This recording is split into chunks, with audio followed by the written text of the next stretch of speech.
Inspiration మాత్రమే తీసుకున్నారు. సరే, లాస్ట్ క్లైమాక్స్లో అంతా అయిపోయింది, 3 కోట్లు ఇచ్చిన తర్వాత మళ్ళీ ఉపేంద్ర గారు ఎందుకు సార్ ఈ కార్లు ఇచ్చేసి మళ్ళీ స్టార్ట్ చేద్దాం లైఫ్ అంటారు? ఎందుకంటే మొత్తం డెప్స్ అన్ని కట్టాలి కదండి. ఫస్ట్ సీన్లో మీకు అదే ఉంటుంది. అక్కడ 3 కోట్లు అటు వెళ్ళినాయి. కాదు, మీరు ఏం లేదు, ఒకసారి చూసారు కదా, మళ్ళీ చూడమంటారా?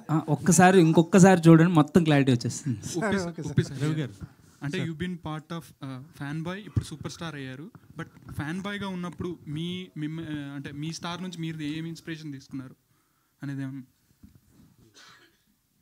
ఇప్పుడు నేను ఫ్యాన్ బాయ్, స్టార్ అని ఎప్పుడు నేను ఫీల్ అవ్వను. నేను ఎప్పుడు ఫ్యాన్ వచ్చి నా దగ్గర ఫోటో తీసుకుంటే I feel like a fan. I always feel like I'm with star. నేను ఎప్పుడూ అలాగే ఫీలింగ్ ఉంటుంది. అదే నేను కాపాడుకోవాలని అనుకుంటాను. అదన్నీ ఉంటుంది కదా, అదే నేను చెప్పాను కదా, వెళ్ళి చూస్తే బయటకు వచ్చే టైంలో మనమే సూపర్ స్టార్స్, మనమే హీరోస్, నేను ఏమరా చేసేస్తాను, నేను ఆ ఫీలింగ్లో వచ్చేస్తాం. అది అన్ని ఫిలంలో, ఎఫెక్టివ్ ఫిలంలో ఆ ఫీల్ వచ్చేస్తుంది.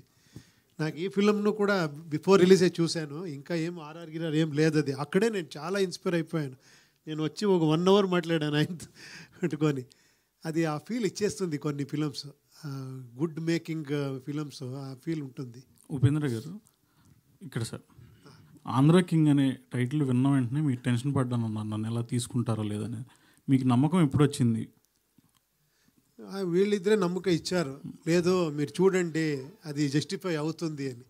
నేను చాలాసారి అడిగాను, వెళ్ళే ముందు అడిగాను, ఇది ఓకేనా ఆంధ్రాకి, లేదు ఇది రిప్రజెంట్ చేసేలా చేస్తాం మనము, అదేం పర్టికులర్గా ఇది లేదు అని.